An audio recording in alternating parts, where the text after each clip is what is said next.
Ready to Love, episode 6. The drama enters the chat.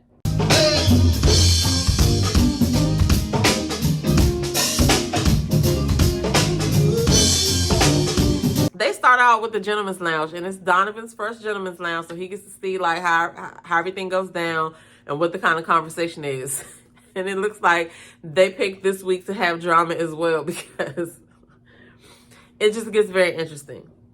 So Donovan reminds me of a cross between Genuine and Michael Beach. I don't know. When I look at him, I get pieces of Genuine, and then when he starts talking, I get Michael Beach. So I just mix them together or whatever. But Donovan's cool. But I have to say, all of them are looking good with them beards up in there and goatees. You know what I'm saying? They looking real good and moisturized. Good job, fellas. Like, I don't be making sure the dudes look really good, but then they have the girls and they make sure the dudes look good. So in this men's lounge, they talk about what Tommy's next assignment for them is. He wants them to take out their backup plan, which I don't even like how that sounds. I mean, it is what it is, but it's all about delivery. And it's like, you couldn't just say, I don't know. I guess I can't want them to sugarcoat it, but I'm just thinking about how they don't watch how the show's put together until we're watching it, like right now. So you're the backup person, but you end up with the person that you went on the backup date with, but now you're finding out that you were the backup person. Like, it's just crazy. It's just probably crazy watching it back now. Like, that's probably the craziest part of this show for the cast, is to just see, like, they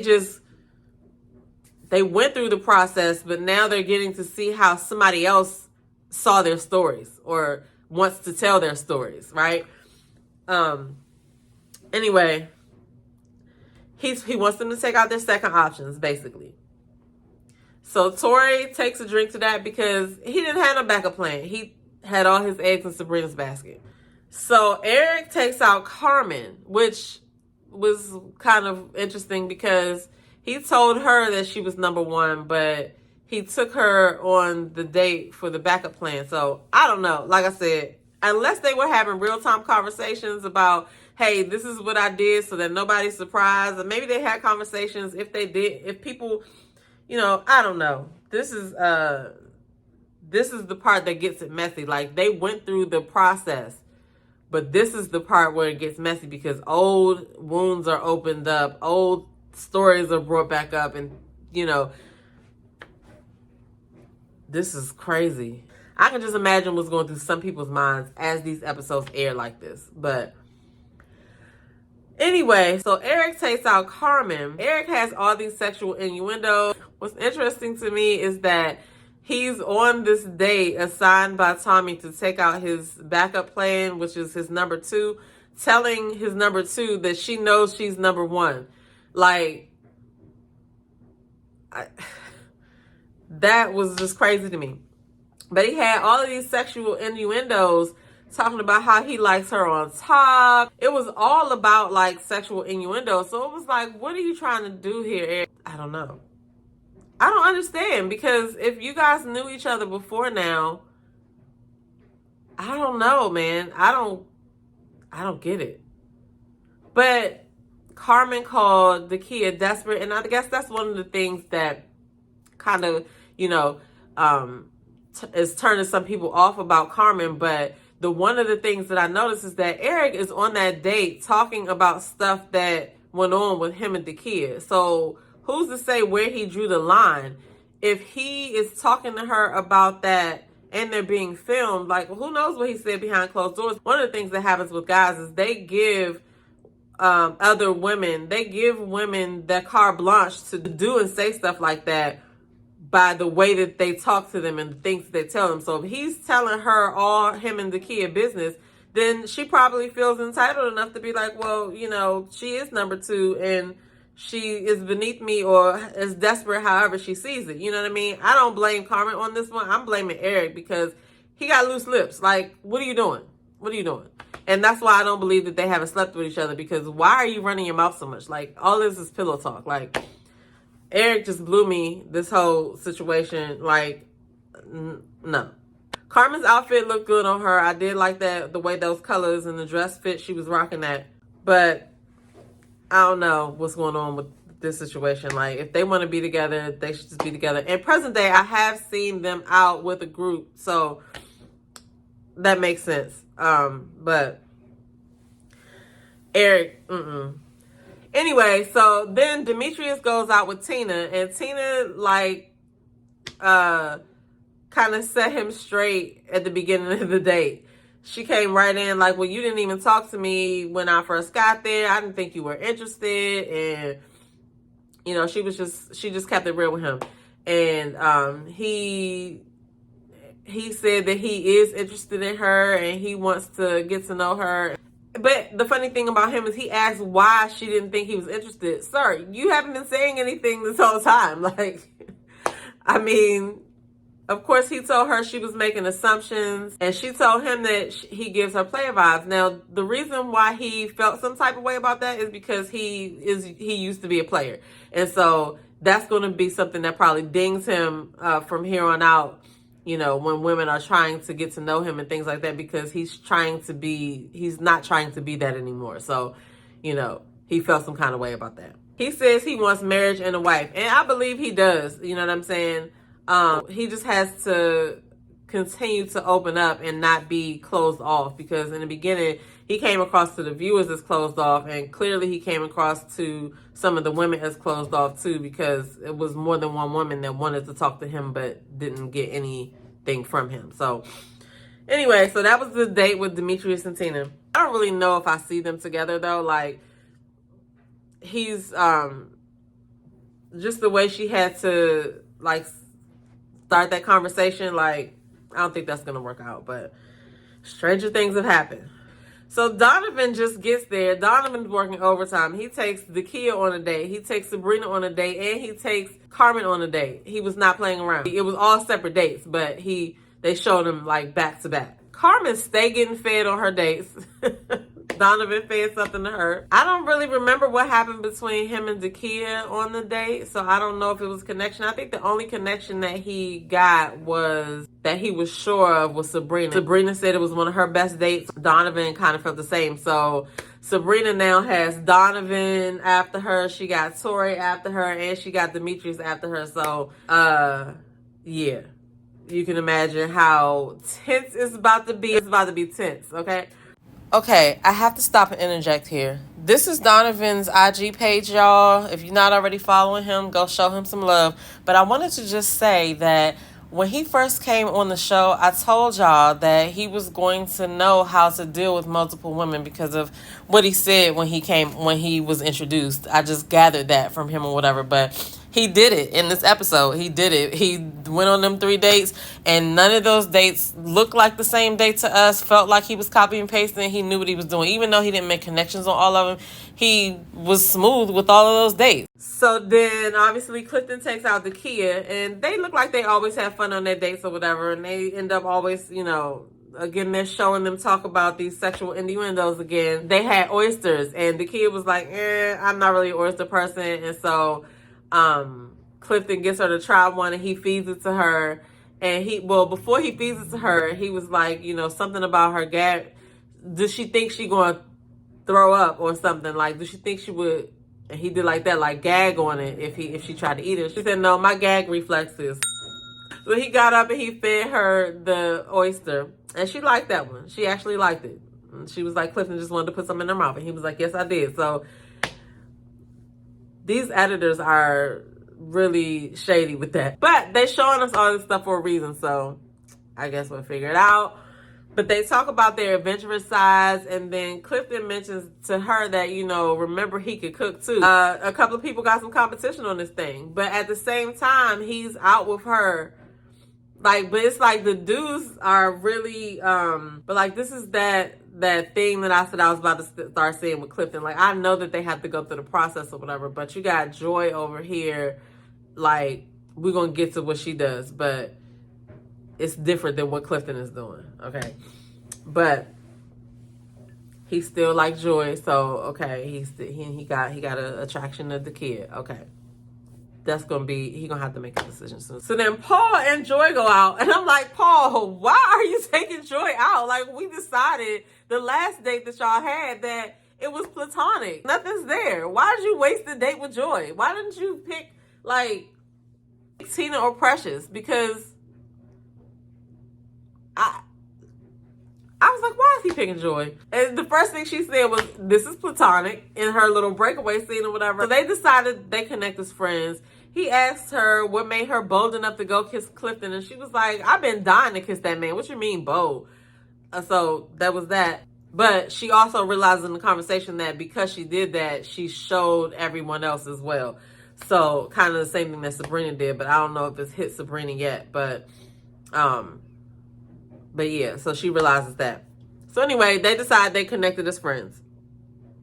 So then Tori takes Precious out. And this was just like weird to me. Like, he looked like he was already nice and saucy. And he was like, I'm just about to make the best of this or whatever. Then he did the whole thing when she got something on her lip and they kissed just for neither of them to feel sparks. I was like, what in the world? When they showed that in the preview, I thought it was something. But after they did it and they both was like, man, I was like, that was a waste of time. Like, crazy. This Spammer called himself the kidney smasher. She asked him, was he the kidney smasher? And he said yes. Tori is funny, okay? Anyway, so they didn't make a connection. So then they get to the men's deliberation lounge. And in the men's deliberation lounge, they all talk about their dates. So Eric talks about his date with Carmen. And he said that he said that the kid is something that he would eat over and over every day. But then he said Carmen shifted the lineup. So he's feeling Carmen. So that was a surprise to me because, like I said, I just felt like if you already knew him out in the world, why would it take this situation to get y'all together? I don't know. All of the people who've known each other in past episodes, all of the people who've known each other most of the people who've known each other outside of the process in past seasons have not ended up together because whatever happened in the real world, they realized it was no different from here. So I don't know, but like I said, I've seen them out present day with the group. So then Clifton tells about his date with the Kia and says that he liked the date. Demetrius talks about his date with Tina. And both him and Paul like Tina. So Donovan talks about his date with Sabrina. Says it was a vibe. And Laverne calls Ace's peace and calm again. Says she could be the one. I honestly don't see chemistry between them. I feel like Ace is being polite to him. I don't think she doesn't like him. I think she likes him, but he just comes off like surfacey. So yeah, Laverne is talking about his date with Ace, calling her peace and calm and stuff like that. And then he tells everybody, look guys, express who you want to be with. Don't be scared to say who you want to be with. Now, in his defense, I don't know how close how far apart those two statements were. Like, did he just go from talking about Ace to saying that? Or was this a part of the whole time they were in there and they just put that together, right? We don't know, but when he said it, when he started talking, like they showed like the dudes shaking their head and making faces like this dude's talking again. Now, I'm not making that up. They edited that to look like that. And so they did that for a reason because it's like, we don't get to see the whole conversation. So I don't know how that conversation went, but they didn't look impressed with him. Eric shakes his head. Donovan makes his face. He's like, who is this guy? That's how his face looked to me. Like, and granted, it is Donovan's first, Donovan is new there. So he's looking like, I don't even know you like that. And who are you talking to? But, so that was that. And then Tori and Demetrius both say they was feeling Sabrina. And so then they go on to who they're not feeling. And so a lot of the men say Precious and, Laverne says Sabrina. But I don't know if he said it because Demetrius said something to him during the process or whatever. Like, that he put her on the bottom just because of that. Paul says Joy, which I don't know why he said Joy. I don't know why he voted Joy, because, I mean, they decided they would be friends, but like, it's so many other people that you already know that you don't like. So I don't know why he put Joy in the bottom, but somebody else must have said Joy too, because it ends up being Joy and Precious in the bottom. And so Demetrius takes Joy out, and Clifton takes Precious out. Which I am glad that they did not send. Usually they send the person that is interested in the person or one of the person's connections to send them home. They did that a lot. This time they didn't do that, which was interesting. But so Joy is like, it's nothing here. You know what I'm saying? Like, it's nothing between us. And so he tells her that they talked, and the guys, you know, they want to know if she's still open to connect with anyone. And she basically tells him, look, I'm tired of all of this. I want Clifton. You know what I'm saying? She ain't say it like that, but basically the gist of what she was saying was she know who she want, and she's tired of all of this. And then she was like, do you actually like anybody here? Then she was like, I don't think you here for love. I don't know if you here for love. The way she was going on him made me stop and rethink who had the power this week, because the way she was going on him, it would have been funny if it was like, actually, even though you and the men talk, the girls and I talked as well, and we don't feel like you're ready to love. That would have been a good curveball. But anyway, so they both go back and forth about that, but then he ends up telling her that, you know, we don't feel like you're ready to go home. So Joy gets to stay. And then they go to, so Clifton and Precious is talking, and they talked about the party girl thing, and she said that Demetrius spreaded that rumor. And so Precious ends up going home, obviously.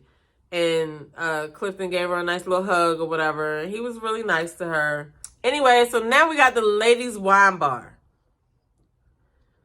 So Tommy goes around the ladies' wine bar and asks them, how's everything going? Are you guys good or whatever? And the kid is like the only one that says, nope, I'm not good. Then she goes off to say that there was an incident between her and Eric. Now, y'all know from last season, the incident was a wild night, right? And it wasn't caught on camera. So I don't know what this incident could be. They did not elaborate on it. We don't know what's going on. They haven't said anything, at least that I've heard. But she said that he needs to do some reflecting and growing away from her. So she said, go away from me. She flat out said she no longer wants to date him. So I was just floored. I mean, this was a quick turn of events. I really can't wait to find out what the hell happened. But like I said, let's go back to the date with him and Carmen. He was really sitting there acting like she was the number one. Like, I don't know, guys. I don't know. We'll see. I guess everything will come out when it's supposed to come out. And then, like, the next week, they showing Tommy talking to Eric. He looking like he about to cry. He hurt somebody's feelings. Next week, the dudes get to meet the girls' exes. So that's going to be interesting. The way they edited it looks like Joy's ex is calling Clifton jealous. Next week is about to be Lord. Anyway, my top 3 dudes this week. I'm not going to pick any dudes this week because I don't really like the way any of the dudes handle their situations.